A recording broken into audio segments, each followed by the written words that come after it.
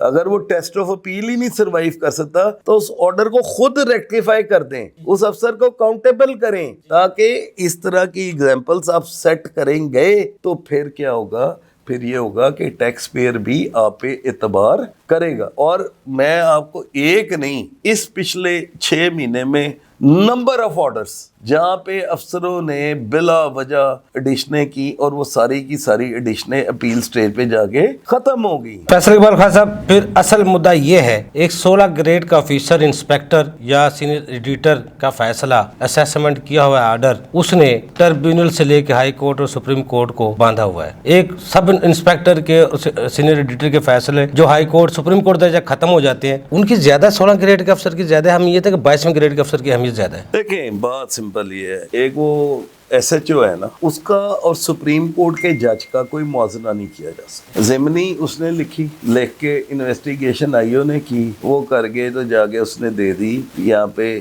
Session court. Session court سے اس بندے کو سزا ہوئی یا نہیں ہوئی, اگر ہوگی تو اس میں اپیل سٹیج ہے. اب سیشن کورٹ کے بعد آتا ہے ہائی کورٹ, ہائی کورٹ کے بعد آتا ہے سپریم کورٹ. اب سپریم کورٹ میں اگر وہ بندہ بری ہو جاتا ہے یا بے گناہ ہو جاتا ہے تو جس بندے نے یہ کیس بنایا تھا اس کی اکاؤنٹیبلٹی کیا ہے سسٹم میں, یہی بات ہمارے ٹیکسیشن آفیسر پہ فکس ہوتی ہے. اور سب سے زیادہ کمزوری بھی ہمارے بد اعتمادی کا بھی مظہر یہی ہے. جو ٹیکسیشن افسر ہے سب سے پہلے ہمیں یہ دیکھنا ہے اس کا جو آرڈر ہے اس کی کوالٹی کیا ٹیسٹ آف اپیل کو سروائیو کرتی ہے یا نہیں کرتی. اگر ایک افسر ہے, آپ یہ دیکھیں جی ایک عرصہ پہلے کی بات ہے, ارلی 90s میں یا مڈ 90s میں یہ فیصلہ ہوا تھا کہ وہ افسر جس کے 3 فیصلے اپیل میں سے ٹوٹ جائیں گے اس کی اے سی آر پہ ایک ریڈ کراس لگ جائے گا, اس کی ترقی نہیں ہوگی. اب یہ ساری چیزیں آج تک کیوں نہیں ہوئی, یہ میں آپ کو 1995-96 کی بات کر رہا ہوں. یہی وجہ افسران کے حوصلے بلند ہوتے گئے,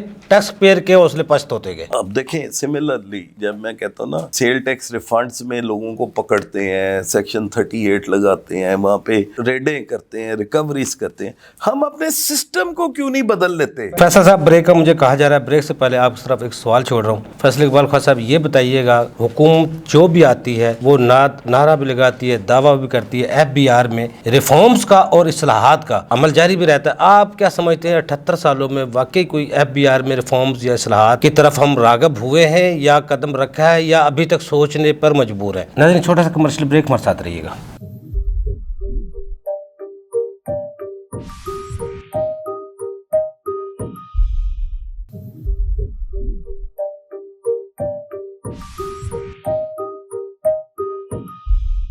ویلکم بیک ناظرین. جی فیصل صاحب, دیکھیں سیلز ٹیکس ریفنڈوں میں ہم ہر روز یہ کہتے ہیں جی سیلز ٹیکس پیمنٹ میں فراڈ ہو رہا ہے, ان پٹ میں فراڈ ہو رہا ہے. یار ہم اس کو ٹھیک کیوں نہیں کر لیتے؟ ٹھیک کیسے کریں کہ اس کو سنگل ڈیجٹ کر دیں اور ان پٹ کو ختم کر دیں. پنجاب ریونیو اتھارٹی کی مثال لیں, کلاسک ایک ادارہ ہے پنجاب ریونیو اتھارٹی. میں بڑا اس چیز پہ فین ہوں ان لوگوں کا کہ انہوں نے آپ کو 2 طرح کے ریٹ دے دیے.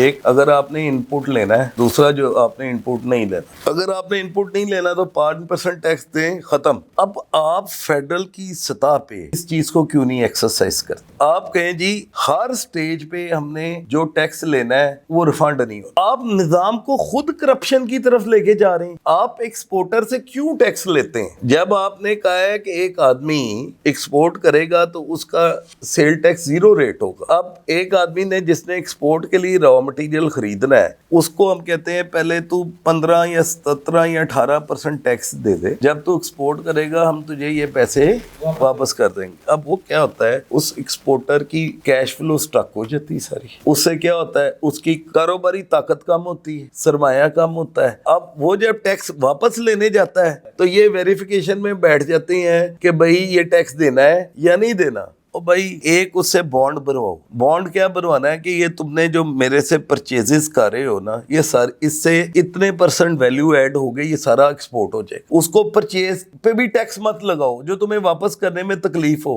اسی طرح لوکل سیلز ہے. فار ایگزامپل آپ ٹیکسٹائل سیکٹر کی لے لیں, اس کی 4 سٹیجز ہیں. ایک ہے کاٹن خریدی, پھر دھاگا بنایا, دھاگا بنانے کے بعد آپ نے کپڑا بنایا, کپڑا بنانے کے بعد آپ نے فنیشنگ کی. آپ چاروں سٹیجز پہ 5% ٹیکس لگا دیں, آپ کو 20% ٹیکس ملے گا. آپ کہیں جی ان پٹ کی ایڈجسٹمنٹ کوئی نہیں ملنی, ان پٹ کی ایڈجسٹمنٹ کوئی نہیں ملنی, کرپشن ختم ہو جائے گی, ٹیکس بھی پورا آ جائے گا. اب فیک انوائس کا تو اب کانسیپٹ ہی ختم ہو گیا. اب آ گیا فلائنگ انوائس کا کنسیپٹ. فلائنگ انوائس کیا ہے کہ میں نے مال خریدا ہے فیصل سے اور انوائس میں لے رہا ہوں اصغر سے. اب وہاں پہ آگے ایف بی آر کیا کہتا ہے اصغر کو, بھئی تو فزیکل ڈیلیوری ثابت کر کہ تو نے یہ مال جو ہے ایوبی صاحب کو دیا ہے اصغر نے, اس کی فزیکل ڈیلیوری ثابت کر.